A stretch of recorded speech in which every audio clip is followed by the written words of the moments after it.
Away, Risky. Yo, what's up, everyone? I'm Risky, and I am joined here by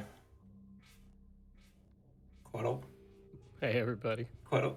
Yo. Hey. How's it going? Yeah, it's just gonna be me and him commentating this. Let's get right into it. This is Valdis' story. This sweet Metroidvania. It's like the game that got me into speedrunning. I started speedrunning it like years ago, and now I just love it. There's a bunch of different difficulties. We're playing on the easiest one because it's very fast. 4 different characters. We're playing Gilda because she's the fastest character, and she's awesome. And yeah, she's like a wizard caster type, so we'll be casting a lot of magic. And time is going to start right after this screen, so I'll just queue up when it is. I'll do a countdown. So 3, 2, 1, go. And right off the bat, just skip a little bit of dialogue, and you're gonna see us jumping and like charging our mana really briefly. And if you hold the mana charge at all, you start to lose momentum. So you're gonna see us doing that a lot throughout the run, because even to attack or cast any spells as Gilda, you need to charge mana, or have mana to do it.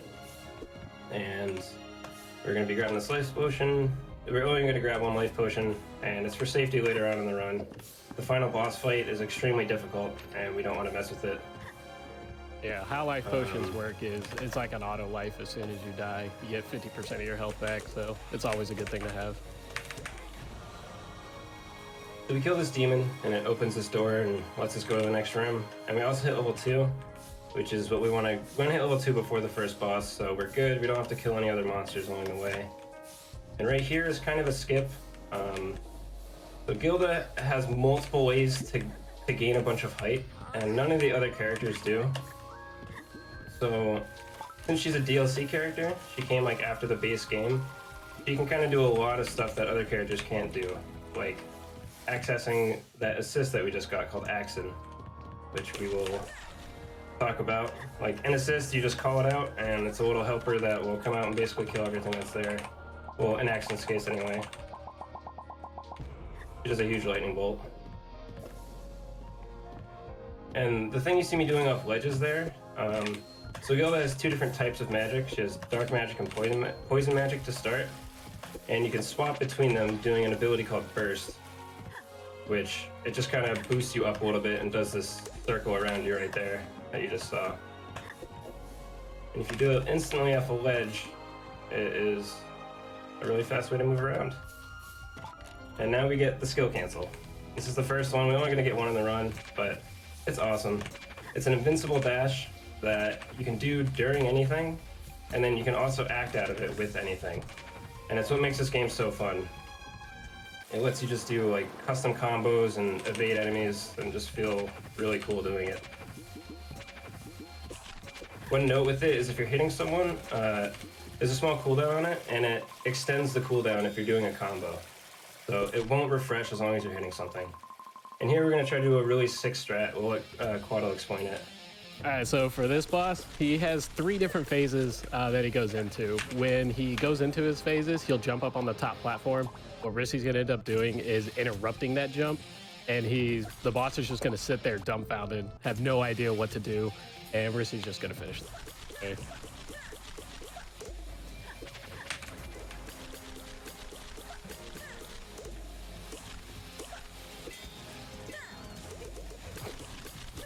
So sometimes having to restart it when getting hit makes it really difficult because you have kind of a short timer to get it done. Well, good enough fight. So ideally you can full combo him all the way to the right and stop him from jumping the whole time. You saw me kind of hitting his block. You have to like have some nuance with it, otherwise he'll just jump straight to the middle if you hit him too many times. There's a lot to it, but it's a really fun strat when you actually pull it off.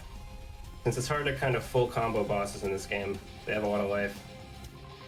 But now that we beat Azador, we have Adeline here, and she's cool. She's also an assist, and we won't be using her at all, but right here we're trying to get this like small little skip, see if we got it. If this cutscene starts without the NPC showing up, yeah. So this saves like 3 or 4 seconds, and you just have to get through this room really fast. and it triggers the cutscene before the add-on actually walks up.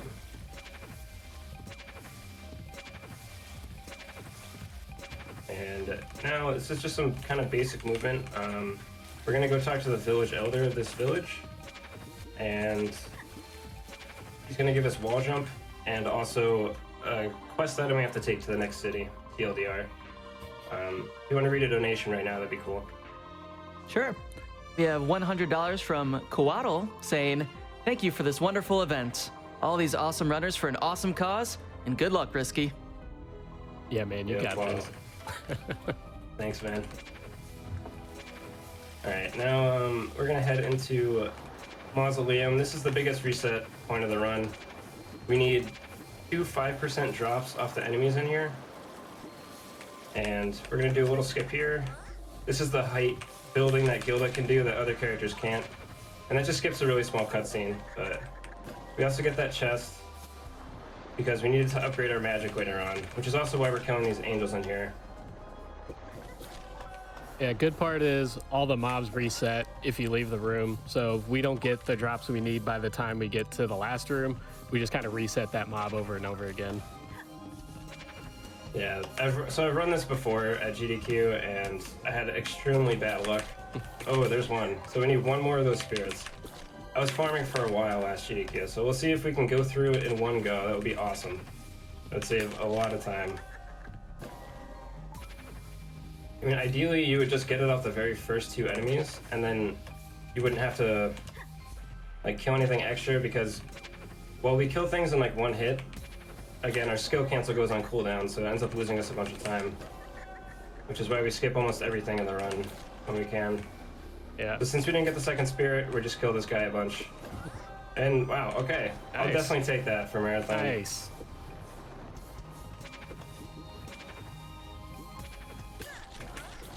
Okay, now we move on, and with this spirit, we now have everything we need to upgrade our magic later on, which we will get into. And this is called Tagu Skip, and if it goes right, you won't even know what I'm skipping.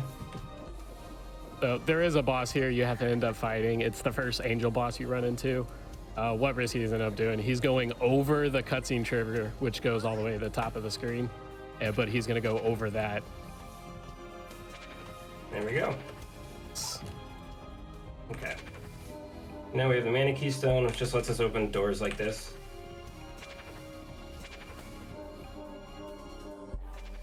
And we're heading into the frozen crypts now. Okay, so pay attention to that clock on the right. If it's a 1 when we leave the room, that means we did it really fast. It was a 0. Okay, that wasn't that fast. That's okay. So the ice area, what's that? 0's still good. Like the It's still, stuff yeah. out. So you'll see us kind of losing life gradually here because we're in the cold area. That will matter later on in a different cold area a lot more. It doesn't really matter right here.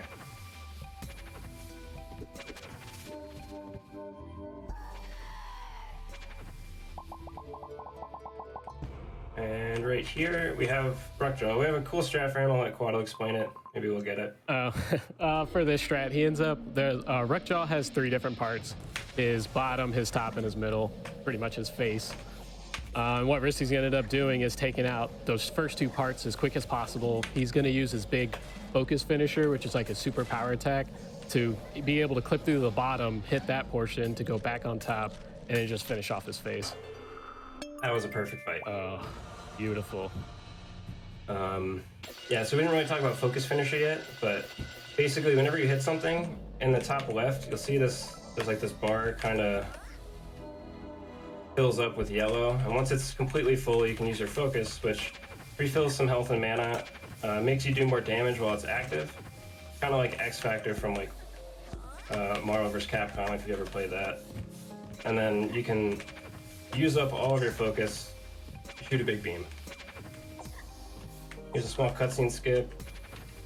Don't have to talk to that guard. It opens the gate for us. Why not? Now we're in the next town. Oh, forgot about this. So that saves 1 second. It's like cool. For some reason, there's no collision on the roof there, and it lets us go to the next room from below. And now this is the item that we got from the last town, and that's there to help her repair the tram between the towns, which we don't ever end up using or seeing really in this run at all. And we find the doctor here and our friend Vladin, who was hurt. And I guess I'll touch a little bit on the story now. The story is you are all part of a crew who crashed in this city, and you're just kind of looking for your crewmates so you can all be a big family again. Of course, the only way to heal Vladin is a very, very special herb that you can only find in one place that has to be locked behind a boss. Legal in most states. Yeah. So that's a specific strat for that room. We use our magic, and then our assist, which is the lightning bolt lady. She turns people around when she hits them because she comes out and you see her shoot the lightning bolt to the side there. It'll turn the enemy around when you hit them, and also do backstab damage because you're hitting them from behind. And then since they're turned around, the spell I do to them also does backstab damage. And it lets you kill those rabbits very efficiently. Damage boost? Oh. Let's go. Okay, this is a small skip. Not in the right spot. Here we go. Position the ice tower just right and you can just jump into the ceiling. Yeah, the game will end up prioritizing where you're standing over kind of where you're clipping into. So correct spacing, you can just jump right into ceilings. No issues whatsoever. So that flyer right there will grab us, so we have to wait. And now, we're gonna run to Shugoth, who's the next boss.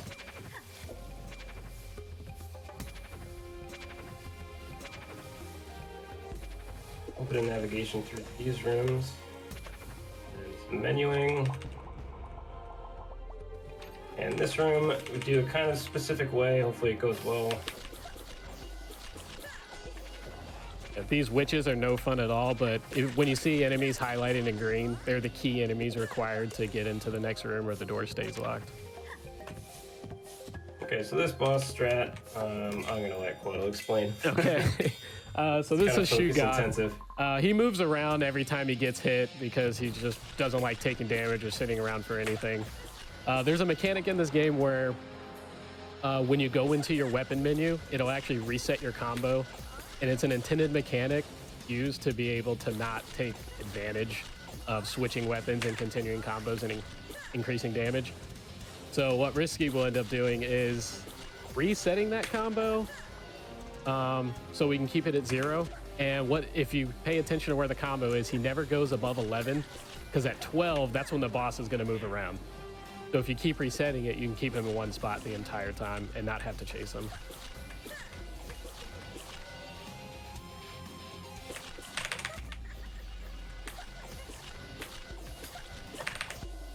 All right, well that was sloppy, but we recovered it well. So as you can see, the chasing process is very annoying.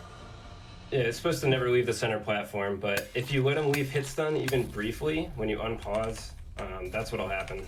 They'll just start teleporting and it's a mess.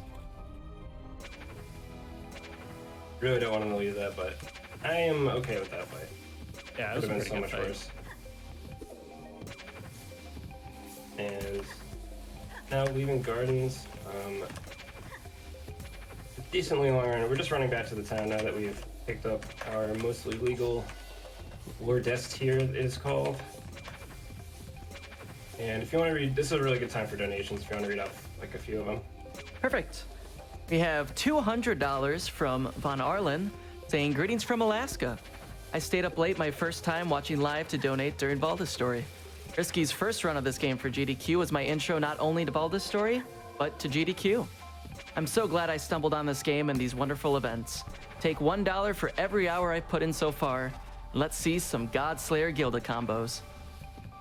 Yeah, thank you so much. Sorry, just want to interrupt real quick. There's one trick coming up here where we just clip to the town and teleport. Okay, go ahead. Great. We have $100 from Narthel saying, "Thanks to everyone that makes GDQ possible, even during these hard times." And we got time for one more? Yeah, you can do a few. Great. We have $100 from Soul Foxy saying, GDQ is always something I look forward to, but it's especially important this year. I love watching some white-hot Kingdom Hearts battles, so let's get that incentive met.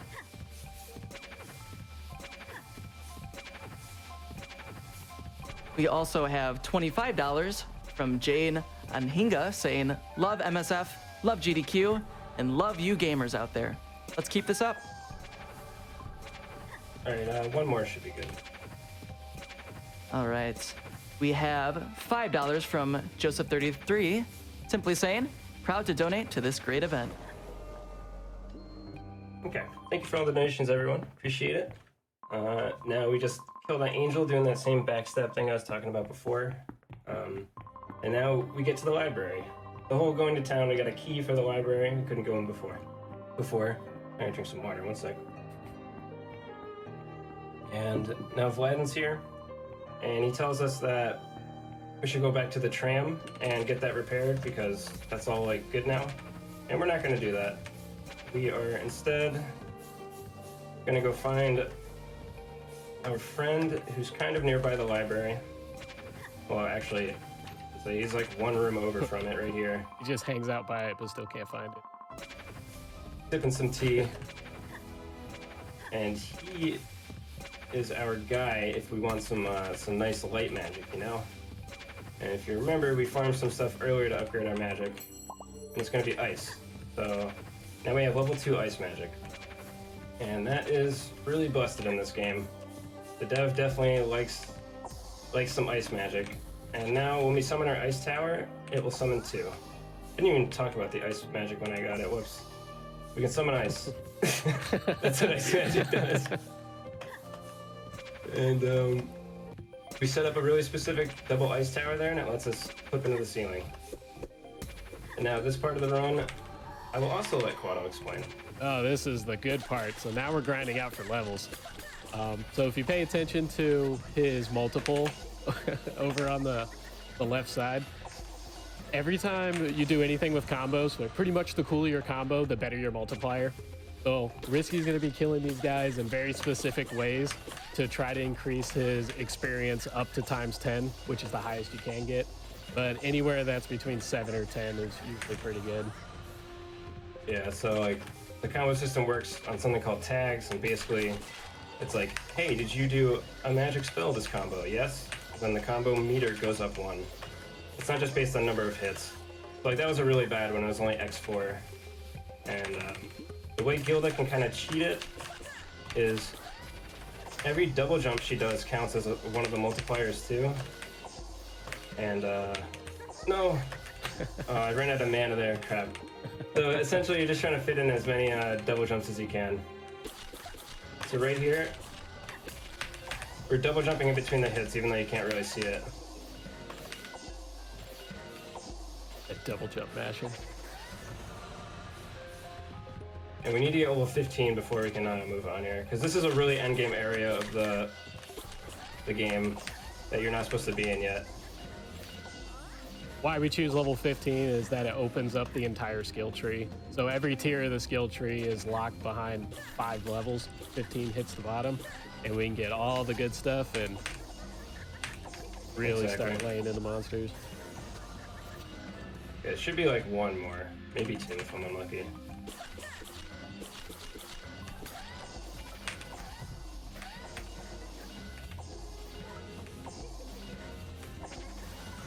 Okay, awesome. That was some decent farming. Now we have a ton of points. We're gonna put them all in an int. There's multiple stats in the game.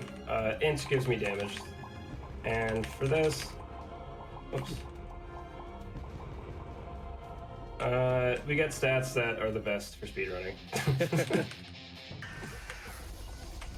And now we have another mid-air jump because of our talents. And this is why we get ice magic. So we can just lay in the Raven. Yeah, every spell element has a debuff in this game. For ice, once it freezes them and you hit them again, it'll do double the damage. So ice it does these very spikes everywhere that do a ton. Yeah. And the other afflictions will definitely come into play too for the next fight. So remember your afflictions. Okay. Ice doesn't matter, but we have poison and dark as well. So we use both of those a lot in the next fight. And coming up is like the coolest part of the whole run, so don't miss it. This is called Prison Skip. I'll let Koatal explain it. Oh man, Prison Skip is amazing. So to first start off, we're gonna move this mob all the way over to the left. And luckily for the programming of the AI for this mob is when he's over there, he just stands there and doesn't actually do anything. And what we're gonna do with him is we're gonna freeze him and put ice towers under him. So we have double the height. And then right after we do that, we're gonna move the mob, we're gonna move the guy, and then clip into the ceiling as it's moving. It is a very complicated trick, but it's so amazing. Nailing that first try feels pretty good. I'll be honest. Here, we're gonna use our last skill points here. And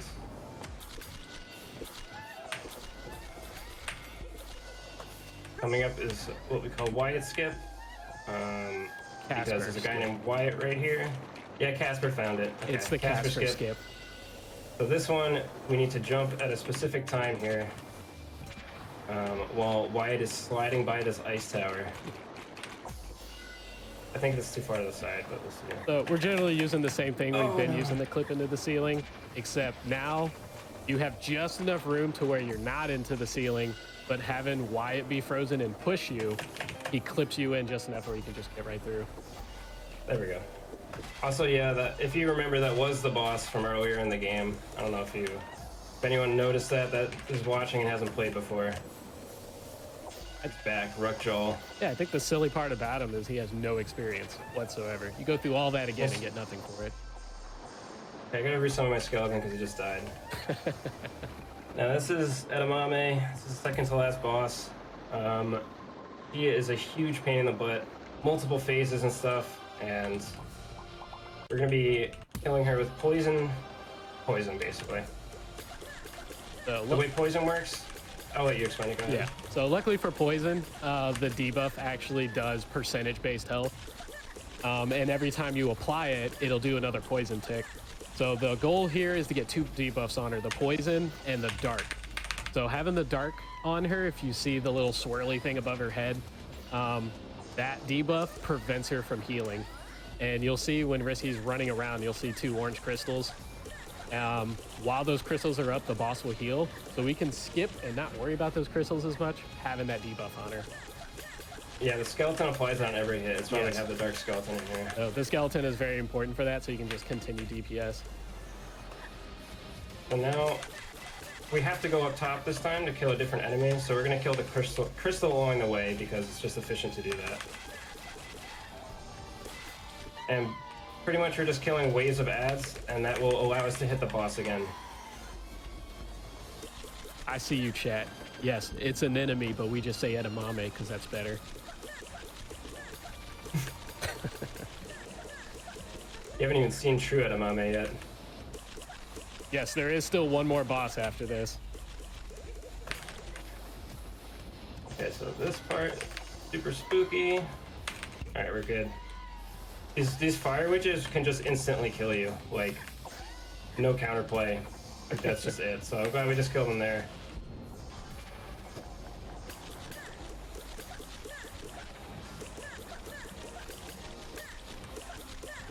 So we have a talent as well. I didn't really explain this. We attack faster the lower our mana is. So you can see we're kind of like wailing on her. Use our focus attack to get through that guy and then kill him with the finisher.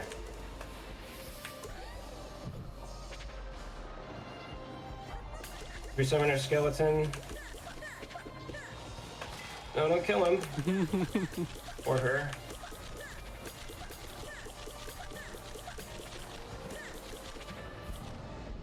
Oh.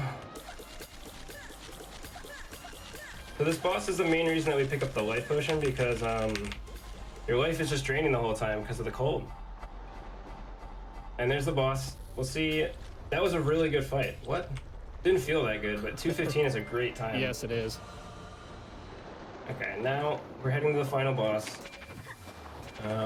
This is some cutscene lore stuff that we don't need to spoil, so if you want to read a couple donations, go ahead. Sure.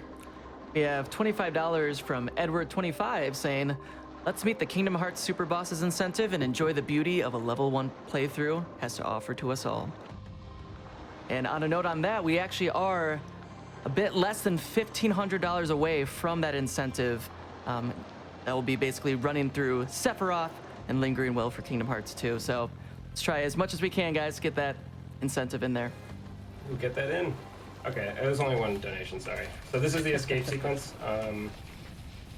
We now have to escape from this place that is exploding and stuff. And we're not doing it very well. And there we go. There's a lot of tiny little tricks here using the transitions to get through, skipping another, other platforms you got to jump through. Risky just takes the fast route.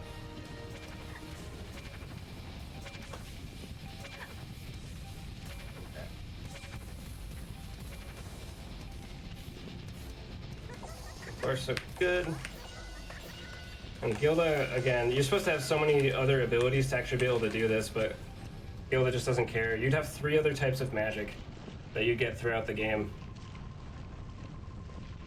Just Bay, though. And now, this is the cutscene when you realize you have to fight this giant tentacle monster who also has multiple phases, shields herself, summons ads. It's really just a nightmare fight. And not what you want at the end of your speedrun. So, time is coming up here in about 5 seconds. And that's time. Oh. So we can just jump out of the room for some reason. Transitioning just ends the fight. Pretty sweet. And yeah, that's Valdis' story. 90%. I hope everyone enjoyed it. That was an amazing run. Well done. Well done. Thank you. What was the time on that? 25:44. Wow, that's actually within a minute of record. That's a sick marathon run. Let's go. Not bad RNG, like only a few mistakes.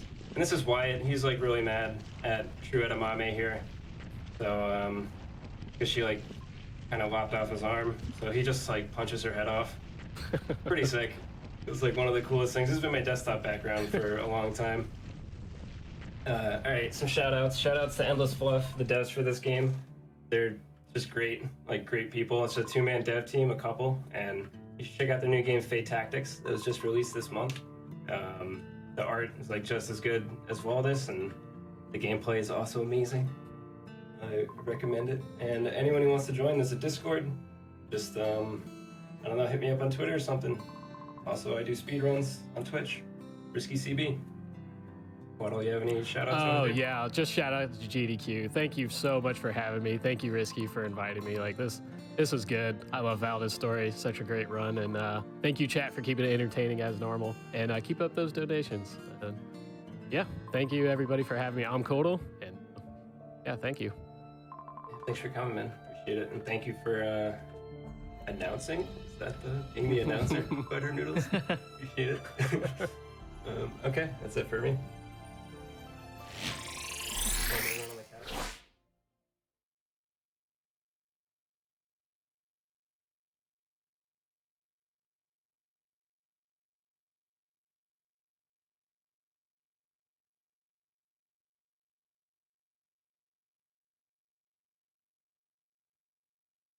All right, thank you so much, Risky. What another incredible run.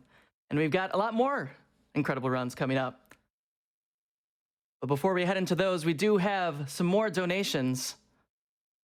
We have a $50 donation from Sadie saying, dedicated to my girlfriend who got me into SGDQ a few years ago and only slightly regrets it because of how obsessed I've gotten. Putting this money towards Kingdom Hearts Super Bosses. We have a $25 donation from Ansgrim. A week of speedruns is exactly what I needed. Big thanks to the staff and runners. Incentive goes to Announcer's Choice, which we're very close to Kingdom Hearts Super Bosses, so let's put it towards that. We have a $100 donation from Some Egrets saying, donating in memory of Runt, my cat and friend of nearly 18 years. He's been with me for every other GDQ since I started watching. Miss you, friend. We have a $25 donation from Fire at Will. $1 for every hour I've watched this week. Thanks for all the hard work. Hype!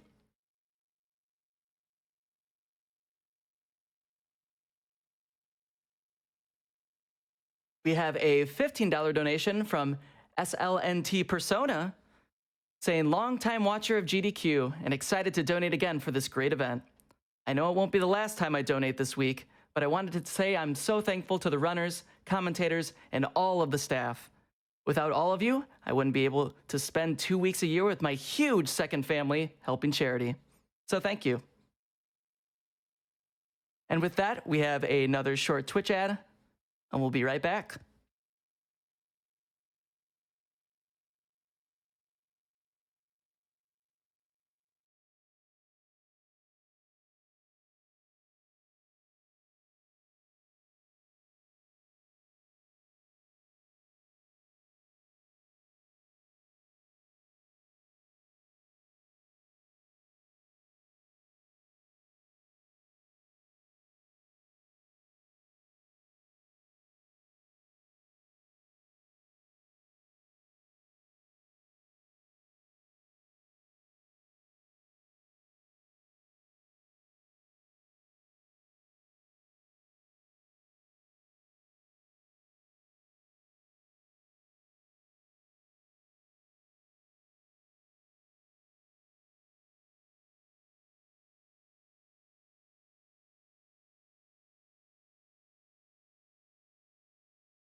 Welcome back to Summer Games Done Quick 2020 Online. I'm your host, Prolix. It's a pleasure to be here with you all again. Thanks so much for tuning in as we support Doctors Without Borders, our charity for this event. I'll be reading some of your donations as we go forward here and wait for the next run to finish setting up. Let's see, we have a few big ones here. There's an anonymous donation, no comment here, but they gave $500. Thank you so much for the generosity. That's fantastic. Really appreciate it.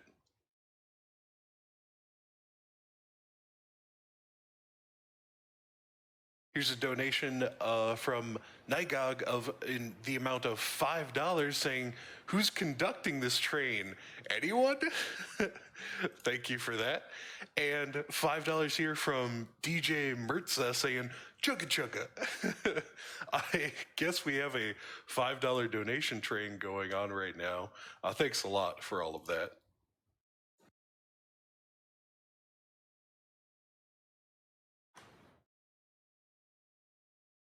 Coming up next, of course, we have KOTOR. I've seen a lot of hype for it in the chat.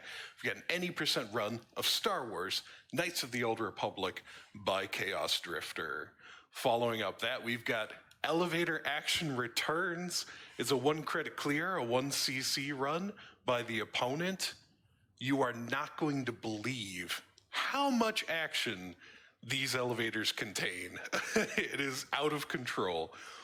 Following that up, of course, DOS Classics coming later in the run, Quest for Glory run, Quest for Glory 1, and Terminator Skynet, something I'm looking forward to. It has been a long time since I heard of some Bethesda Terminator games, and it's going to be great to see those coming around again.